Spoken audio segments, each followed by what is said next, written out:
Senhor Deus, em nome de Jesus, em nome do Senhor Jesus, eis uma vez mais aqui a minha vida, diante desse púlpito, diante da Tua Palavra, e sem vergonha alguma confesso, eu de mim mesmo não tenho nada a oferecer a nenhum homem, a nenhuma mulher, a nenhuma criança que aqui está. Na verdade, se eles dependerem de mim, Senhor Deus, eles estão perdidos. Eles dependem do Senhor, eles precisam do Senhor. Por isso eu peço em nome de Jesus, venha sobre mim a Tua graça e a Tua misericórdia, porque assim como eles, eu sou dependente da Tua graça e do Teu favor. Usa-me nessa noite para compartilhar a Tua palavra. Dá-me sabedoria, dá-me conhecimento. Leve-me, amado Deus, a pregar de uma forma que até mesmo as crianças venham compreender, porque de nada adianta eu pregar e o coração e a alma daqueles que estão aqui não compreenderem uma única palavra. Dá-me sabedoria, Deus, e que a Tua palavra nessa noite venha nos edificar e nos levar a viver uma vida agradável e diante da Tua presença, em nome de Jesus. Amém. Lucas, capítulo 15, do versículo 11 em diante. Eu vou adiantar porque tem Santa Ceia daqui a pouco, então devemos correr um pouquinho. Jesus contando uma história, uma parábola. Certo homem tinha 2 filhos. O mais moço deles disse ao pai: Pai, eu quero que o Senhor me dê a parte dos meus bens que me cabem. E o pai repartiu o bem entre eles e o irmão dele. Passados não muitos dias, aquele filho, o que pediu a herança, ajuntando tudo que era seu, partiu para uma terra muito, mas muito distante. E lá desperdiçou todos os seus bens, vivendo de forma desenfreada e irresponsável. Depois de ter consumido tudo, sobreveio àquele país onde ele estava uma grande fome, e ele começou a passar necessidade. Então foi pedir trabalho a um dos cidadãos daquela terra, e este o mandou para os seus campos a fim de cuidar dos porcos. Ali ele desejava alimentar-se das comidas que os porcos comiam, mas ninguém lhe dava nada. Então, caindo em si, disse: Quantos trabalhadores de meu pai têm pão com fartura, e eu aqui estou morrendo de fome? Vou me arrumar, voltar para o meu pai e lhe dizer: Pai, pequei contra Deus e diante do Senhor. Já não sou digno de ser chamado de seu filho. Trate-me como um dos seus trabalhadores. E arrumando-se, foi para o seu pai. Vinha ele ainda longe, distante, quando seu pai o avistou e compadecido dele, correndo, o abraçou e o beijou. E o filho lhe disse: Pai, eu pequei contra Deus e diante do Senhor. Já não sou digno de ser chamado de seu filho. O pai, porém, disse aos servos: Tragam depressa a melhor roupa e vistam nele. Põe um anel no dedo dele e sandália nos pés. Tragam e matem um bezerro gordo. Vamos comer e festejar, porque este meu filho estava morto e reviveu, estava perdido e foi achado. E começaram a festejar. Ora, o filho mais velho estava no campo. Quando voltava, ao aproximar-se da casa, ouviu a música e as danças. Chamou os empregados e perguntou o que era aquilo. Ele informou: o seu irmão voltou e, por tê-lo recuperado com saúde, o seu pai mandou matar o bezerro gordo. O filho mais velho se indignou e não queria entrar.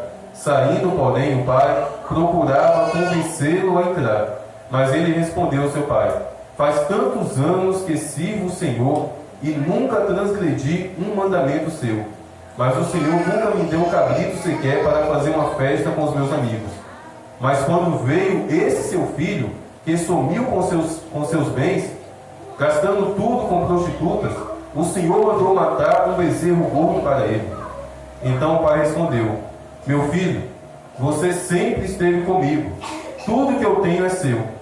Mas era preciso festejar e alegrar-se, porque este seu irmão estava morto e reviveu, estava perdido e foi achado. Amém? Texto conhecido, parábola conhecida, a qual nós podemos aplicar não somente uma pessoa que hoje aceitou Jesus, como principalmente e normalmente é aplicado assim a uma pessoa que está retornando, a uma pessoa que estava desviada e decidiu retornar para a igreja. Tanto para uma quanto para outra ocasião, essa palavra ela é aplicada. E essa palavra fica muito evidente a misericórdia e a compaixão do Pai, que não levou em consideração as atitudes, que não levou em consideração a irresponsabilidade que não levou em consideração a falta de amor que aquele filho teve para com ele. Porque simplesmente nós podemos perceber que aquele filho matou o pai antes da hora. Porque o comum de uma herança é quando o pai ou a mãe morrer.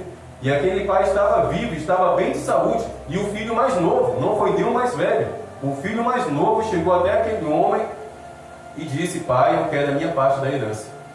Sabe o que significa? No coração daquele filho, o pai já estava morto. Ele não tinha mais nenhum afeto, não tinha nenhuma afeição, não tinha nenhum amor por aquele pai, a ponto de não querer mais conviver com o pai, a ponto de não querer mais estar perto do pai, queria a parte da herança.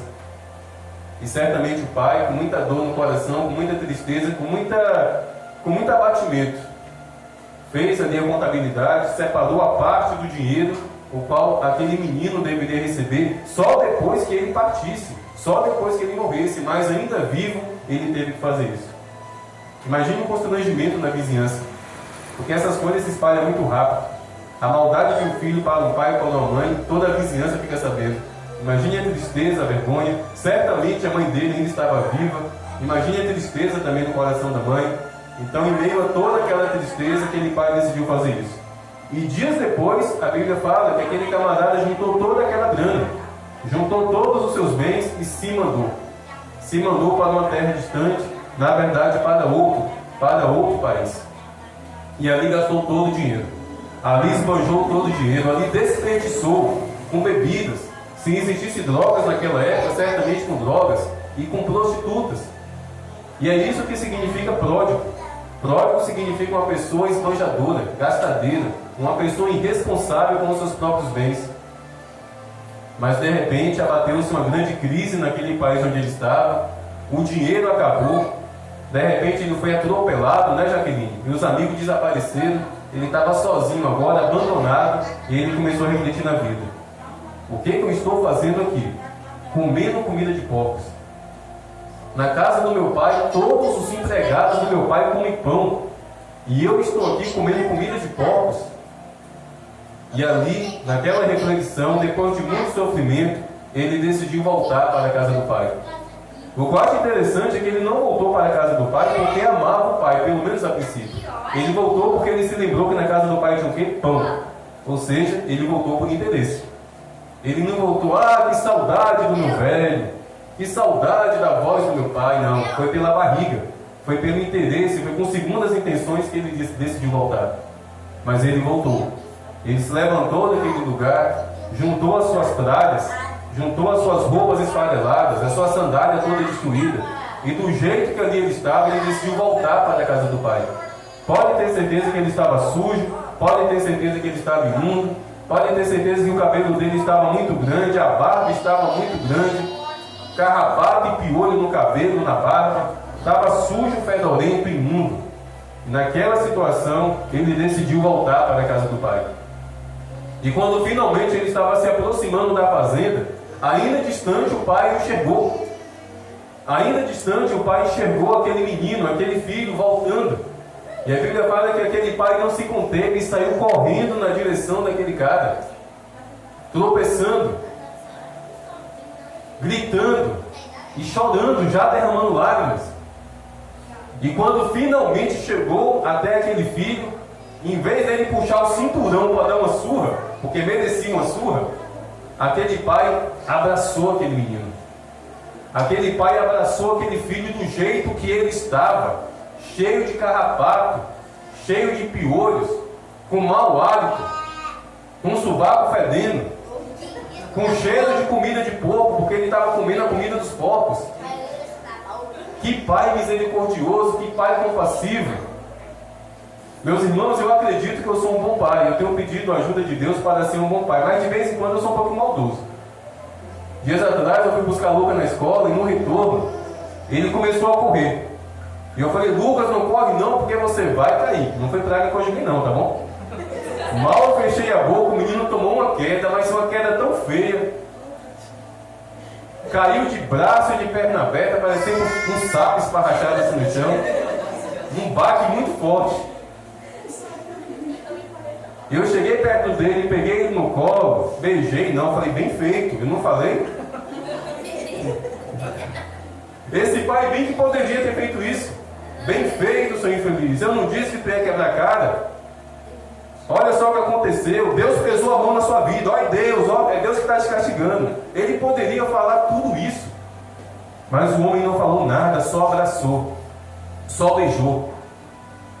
E o mais interessante, quando aquele filho abriu a boca para falar algo com o pai, ele não falou, pai, me dá um pão. Lembra que ele só voltou por interesse por causa do pão? Mas diante daquele abraço, diante daquela demonstração de amor, meus irmãos, o pão não fazia mais sentido. Ele abriu a boca para dizer, pai, eu confesso, eu pequei contra o céu e contra ti. E diante daquela confissão, diante daquele pedido de perdão, o pai se voltou para os seus empregados e deu uma ordem. Tragam aqui roupas novas. Traga aqui um anel novo. Sandálias novas. Mude a realidade desse rapaz.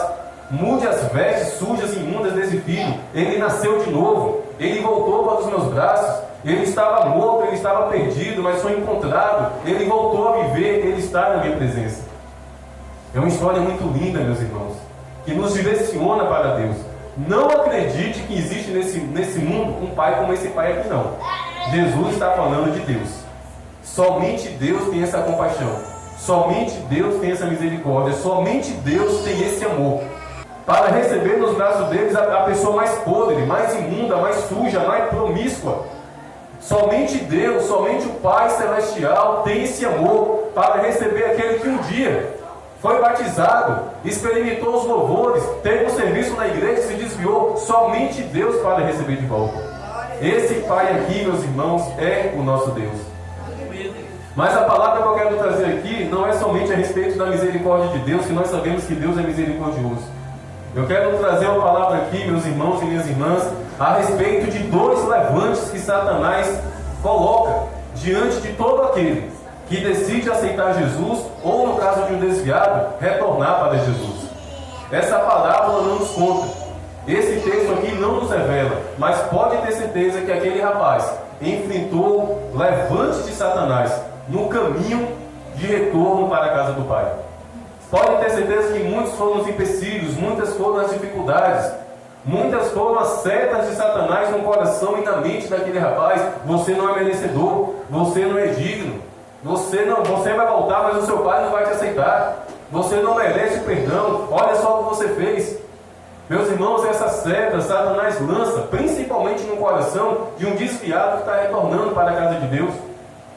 Meus irmãos, é mais difícil para um desviado voltar e se firmar na presença do Senhor do que alguém que nunca conheceu Jesus e aceitou Jesus. Porque Satanás consegue lançar seta de condenação em cima de condenação. Você nunca mais vai voltar a ser o mesmo na igreja. Você nunca mais vai cantar da forma que cantava. Usado por Deus, nunca mais, já era. Você pecou, você não merece. Satanás lança essas mentiras. E é uma mentira. Porque Romanos capítulo 8, versículo 1 diz que nenhuma condenação há para aqueles que estão em Cristo Jesus. Nenhuma condenação há para aqueles que estão em Cristo Jesus, meus irmãos. Nós temos que crer. Nós temos que acreditar. Eu disse Romanos capítulo 8, versículo 1, mas é o contrário, é Romanos capítulo 1, versículo 8. Nenhuma condenação há para aqueles que estão em Cristo Jesus. Satanás pode condenar? Pode. Meus irmãos, Satanás é o pai da mentira, vocês sabem disso, né? Mas vocês sabiam que a respeito dos nossos poderes, Satanás não fala mentira? De fato a Miriam erra.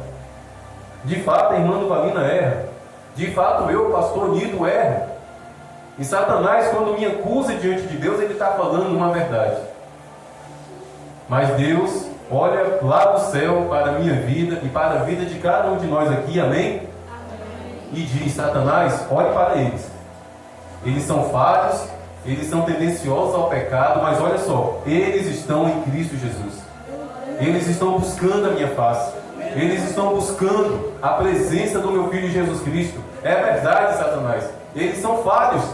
É verdade, ontem eles pecaram, é verdade, eu vi. Mas eles pediram perdão aos pés de Jesus. E Satanás baixa a cabeça dele, envergonhado e derrotado. Porque nenhuma condenação há para quem está em Cristo Jesus. Por mais que Satanás nos acuse, nenhuma condenação há. Em todos esses levantes, meus irmãos, Satanás levantou contra aquele rapaz no caminho de volta. E foi um caminho muito longo. A Bíblia fala que ele foi para um país distante. Ele voltou a pé, talvez pedindo carona. Foi um caminho muito longo, foram dias, talvez semanas, talvez até meses. E durante todo esse percurso, Satanás atacando a mente, Satanás atacando a alma. Satanás levanta setas espirituais na vida de todo aquele que decide retornar para a presença do Senhor. Vai ser assim na vida de todos os homens que eu citei aqui.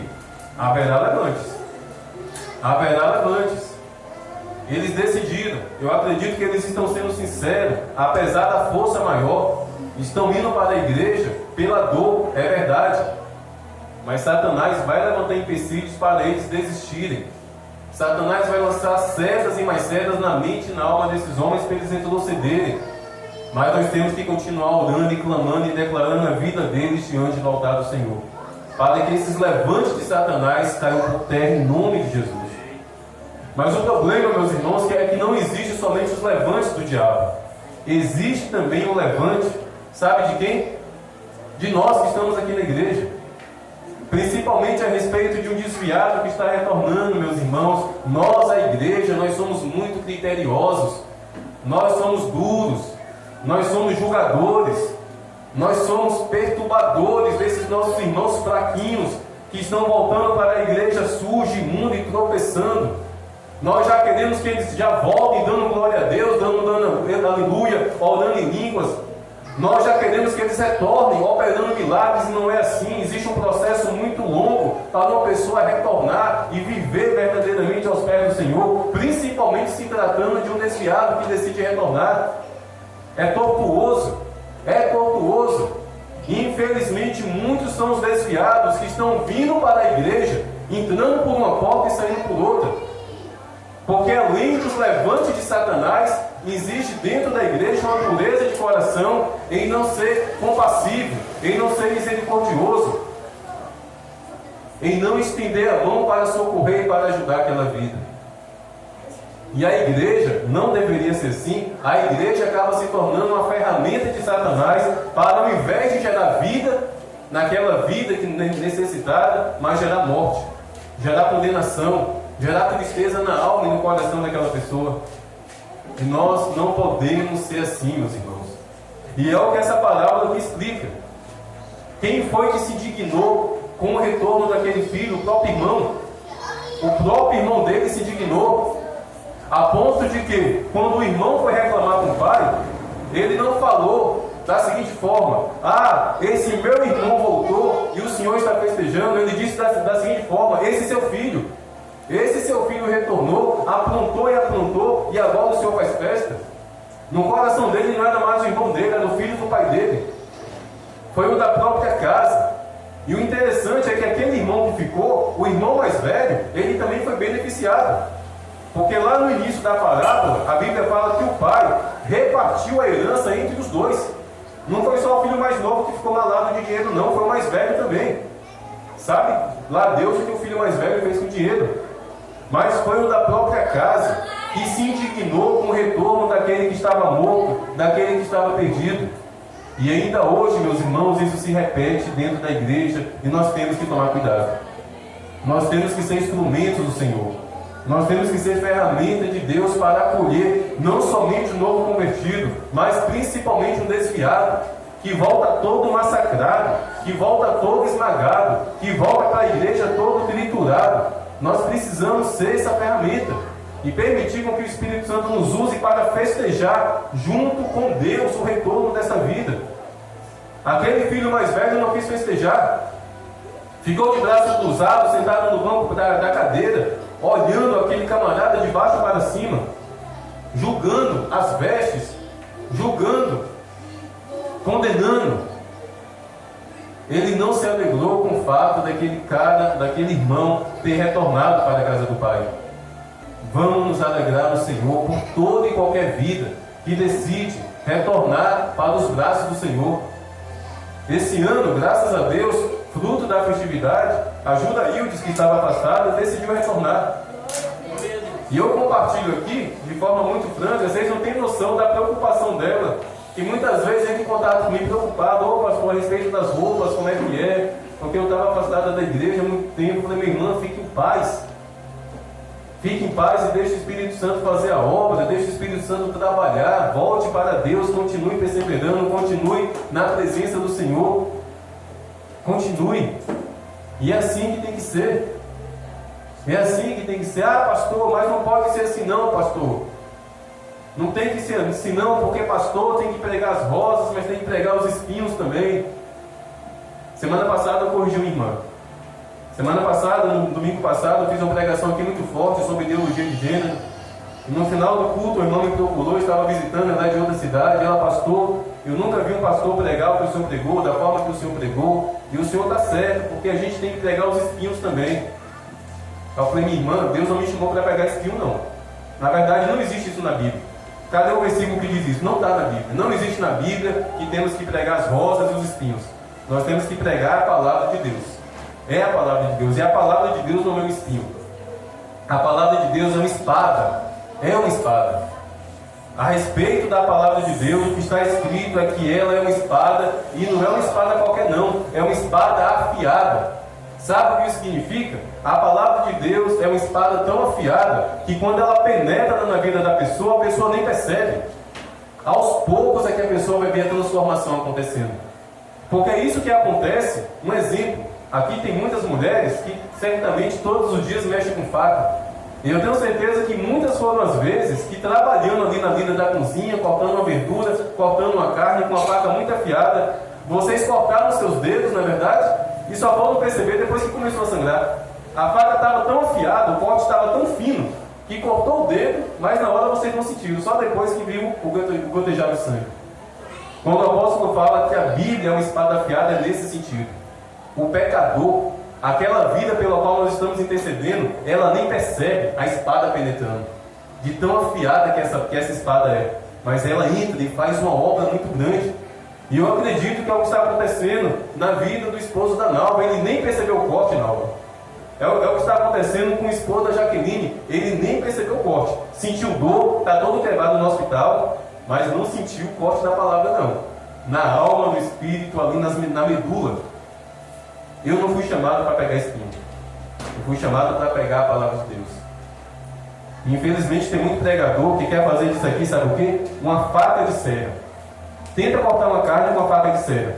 É impossível, você vai machucar a carne toda. Infelizmente tem pregador que está usando a Bíblia para machucar as pessoas. Está usando a Bíblia de porrete para machucar as pessoas.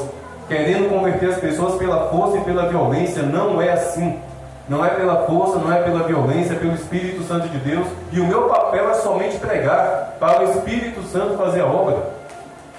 Meus irmãos, eu não quero que ninguém me obedeça não. Eu quero que todos obedeçam ao Senhor. Porque no dia que as pessoas obedecerem mais a mim do que a Deus, eu vou estar falhando. O meu papel como pastor é conduzir as pessoas a obedecerem a Deus, a buscar a Deus, a ser temente ao Senhor. E pela força e pela violência, muitos são os pastores que estão fazendo os membros da igreja serem obedientes somente a eles. E não só obedientes, até medo. E triste é o pastor cujas ovelhas têm medo dele. Triste é o pastor cujas ovelhas, quando de longe lá na rua, está vindo um pastor vindo, entra correndo em outra rua. Ou entra dentro de uma casa correndo. Triste é a ovelha que tem medo do pastor, e triste é o pastor que faz com que as suas ovelhas tenham medo dele. E nós temos que ter esse zelo, meus irmãos. Os novos convertidos, as pessoas desviadas que estão retornando para a casa do Pai, elas não podem ter medo de voltar para a igreja. Elas não podem ter medo da minha vida e da sua vida. Elas têm que ser acolhidas. E com amor, com misericórdia, vamos orar, vamos clamar pela vida delas. Percebeu algum erro? Percebeu alguma falha? Se aproxime dela. Converse no particular. Ô meu irmão, posso visitar o senhor? Posso visitar a senhora? Eu vou conversar com o pastor para a gente estar te visitando. E ali nós vamos conversar, aconselhar. Porque é assim, meus irmãos. É assim. Porque quem acusa é Satanás. Quem acusa é Satanás. Nem Deus acusa, sabia disso? Diante do trono de Deus não haverá acusações, haverá um julgamento. É a própria vida da pessoa que irá acusar ela. é o próprio comportamento, é o próprio proceder das pessoas que irão acusá-las. Mas nem diante do trono do juízo de Deus haverá acusação. São as próprias pessoas que vão se revelar diante de Deus, porque diante de Deus nada fica escondido. Diante do Senhor, no dia do grande juízo, um monte de gente com roupa de crente, com terno de crente e com a Bíblia debaixo do braço vai se colocar diante de Deus, mas diante da luz de Deus tudo vai ser desnudo. Não vai ser necessário Deus abrir a boca para acusar ninguém, porque quem acusa é Satanás, ele é o acusador de nossas almas. E se Satanás é o acusador de nossas almas, por que nós acusamos os novos convertidos? Por que nós não temos paciência com o desviado que está retornando? Não sejamos como esse irmão aqui ingrato, maldoso, mas sejamos como esse pai aqui. Sejamos como Deus, sejamos como Jesus Cristo, misericordioso, compassivo e bondoso, e permitir com que o Espírito Santo faça dos nossos braços como os braços de Deus a acolher. Que o Espírito Santo faça da nossa voz como a voz de Deus a consolar. Que o Espírito Santo faça da minha vida e da sua vida uma ferramenta para receber os destruídos, os massacrados, aqueles que estão sujos e imundos, para serem transformados, não pela força e não pela violência, mas pela palavra e pelo Espírito Santo de Deus. Que haja festa, que nós venhamos nos alegrar, que nós venhamos festejar, meus irmãos, por cada vida que retorna, por cada vida que decide fazer uma aliança com o Senhor. Somos instrumentos de Deus para receber vidas que estão nas trevas e, com a ajuda de Deus, mantê-las na luz que é Jesus. Amém?